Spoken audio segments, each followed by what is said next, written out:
क्योंकि देखिए, किसी का भी चार्ट हो, लग्नेश, पंचमेश और नवमेश, first house, fifth house, ninth house, ये बहुत बड़ा रोल प्ले करता है हमारे खुद की बिल्डिंग को लेकर के, मैं क्या हूं, मेरे व्यक्तित्व को लेकर के। ओके। अब इसमें मेरा जो लग्नेश है वो कहाँ बैठा है वो एक मैटर करता है, मेरा पंचमेश वो कहाँ बैठा है वो मैटर करता है, और मेरा नवमेश वो कहाँ बैठा है वो मैटर करता है। व्यक्ति कई बार सोचता है कि मेरा लग्नेश 11th हाउस में है, तो मेरा पूरा फोकस कहाँ होना चाहिए, इच्छा पूर्ति को होना चाहिए। मेरा पूरा फोकस कहाँ होना चाहिए, दोस्तों में होना चाहिए। और मेजोरिटी लोग यही करते भी है गलती। लेकिन आप एक चीज भूल जाते हैं, जो प्लैनेट है लग्नेश, वह किसी ना किसी तत्व को डिफाइन कर रहा होगा। उदाहरण के लिए आपका अगर मेष लगन की कुंडली है तो मेष लगन मंगल की राशि बनी, मंगल उसके स्वामी हुए, तो मंगल वहां पे कहीं ना कहीं लगन की प्रतिनिधित्व करता है, जो कि अग्नि तत्व प्लैनेट है। ठीक है जी। दूसरी तरफ अगर मैं वृषभ की बात करूं तो शुक्र देवता, वह उसके स्वामी जल तत्व हुए। मैं स्वामी की बात कर रहा हूं, यहाँ पे राशि की बात नहीं कर रहा हूं। तो अभी शुक्र वृषभ राशि के स्वामी वीनस हुए, वह एक जल तत्व प्लैनेट है, हो सकता है वो 11th हाउस में बैठे हुए। ठीक है।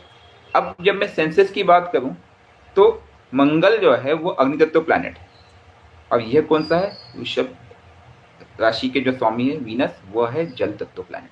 तो व्यक्ति की सोच कैसी होनी चाहिए वहां पे, अग्नि तुल्य, अग्नि से संबंधित रेमेडीज व्यक्ति अगर करता है with respect to 11th house यानी संगठित रूप में, तो उसको लाभ मिलेगा। जैसे हम बोलते हैं रेमेडी जनरेट करना है, तो हमें रेमेडी जनरेट करना बहुत ईजी है। फर्स्ट लॉर्ड 11th हाउस में बैठा है, दोस्त, उसको ये मत बोल तो दोस्ती मत कर, उसको ये मत बोल तो दोस्त छोड़ दे, तो दोस्ती कर, कोई बात नहीं। लेकिन दोस्तों को कनेक्ट कैसे करना है, उसको हमें वो रास्ता दिखाना चाहिए।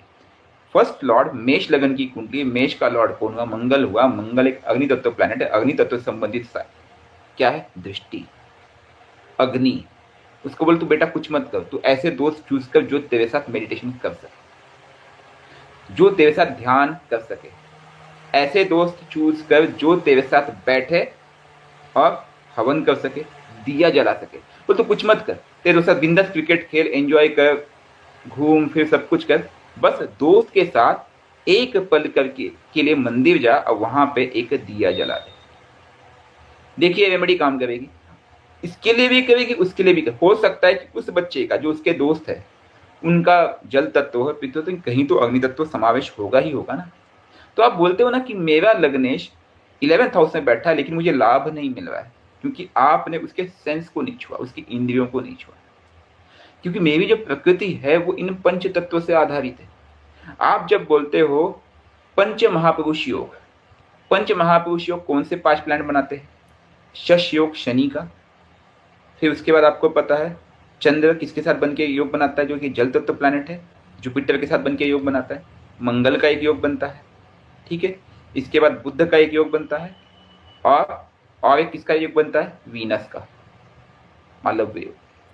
ये पंच महापुरुष योग की जब आप बात करते हैं, 5 प्लैनेट, 5 अलग अलग तत्व है, अग्नि, पृथ्वी, वायु, जल और आकाश।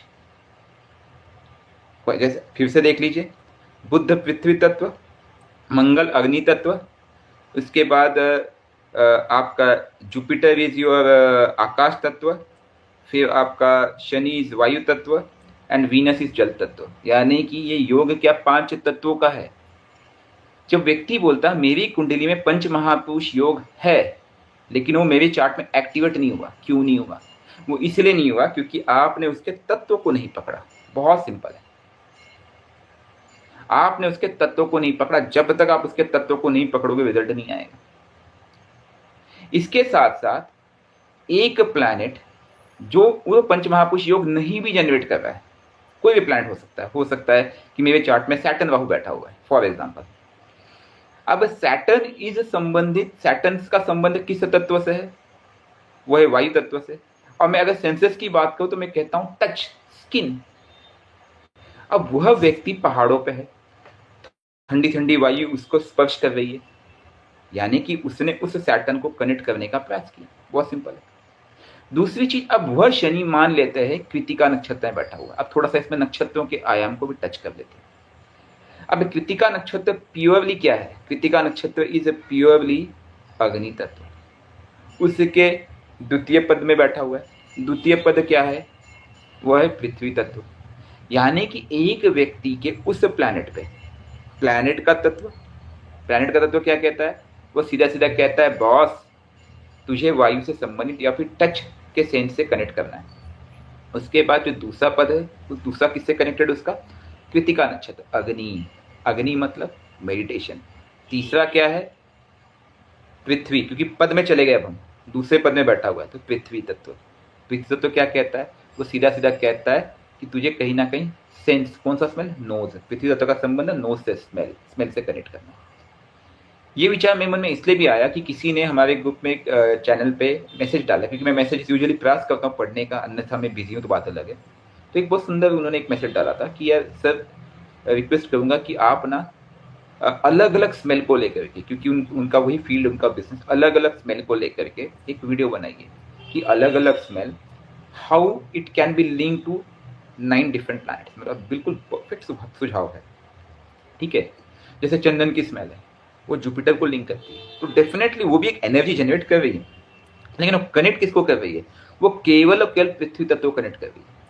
जैसे कि किसी के पृथ्वी तत्व में दिक्कत आ रही है, ठीक है, तो पृथ्वी तत्व संबंधित अगर दिक्कत है तो पृथ्वी तत्व को कनेक्टेड अगर आपको रेमेडी करनी तो वहां पे स्मेल बहुत बढ़िया काम करेगा with respect to particular planet order. ठीक है, ये बहुत बढ़िया काम करेगा। इसको कैसे यूज करें एक अलग से क्लास ले लेंगे इसको लेकर के, क्योंकि अभी हमें थोड़ा सा नक्षत्र को टच करना है। But this could be a very good remedy which can be used. तो अभी मैं वापस से जा रहा हूँ कि लग्नेश बैठा है 11th हाउस में। लोग कहते हैं कि तुझे धन कहाँ से आएगा? दोस्तों से आएगा। लेकिन ऐसे ही आ जाएगा क्या? ऐसे कभी नहीं आएगा। लग्नेश 11th हाउस में बैठा है, वह दोस्तों से कनेक्ट करेगा, तुझे लाभ मिल सकता है, कंडीशन अप्लाइड। तुझे उस सेंस को देखना पड़ेगा, क्या वो सेंस नेगेटिव तो नहीं है। उदाहरण के लिए लग्नेश एक अग्नि तत्व प्लैनेट है, वो 11th हाउस में बैठा और तुझे चश्मा लग गया है। What does that mean? मेरी आईसाइट वीक हो गई है। आईसाइट वीक हुई है मतलब अग्नि तत्व का वीकनेस है। बहुत सिंपल है, बहुत सिंपल है। मेरे अग्नि तत्व का वीकनेस है ये। क्यों? क्योंकि अग्नि तत्व का संबंध आंखों से। हमने देखा ना, पंच तत्व, 5 प्लैनेट, पंच महापुरुष योग और 5 सेंसेस, 5 इंद्रियां। 5 इंद्रियां क्या है? देखना, सुनना, बोलना, स्पर्श और सूंघना, जिसे कहते हैं स्मेल। ठीक है, तो रेमेडी करते समय व्यक्ति इस चीज को भूल जाता है कि मेरे चार्ट में जो योग फलित हो सकता है मैंने उसको अपने इंद्रियों से ही निगेट कर दिया है। ठीक है, इसलिए हम बोलते हैं फास्टिंग, हम बोलते हैं टच। जल तत्व का संबंध किससे है? जीभा, हम जो खाते हैं। इसलिए बोलते फास्टिंग करते हो तो फास्टिंग का सबसे ज्यादा परिणाम, सबसे बेस्ट परिणाम किस तत्व पे होता है पता है? शरीर के जल तत्व पे होता है। That's very simple.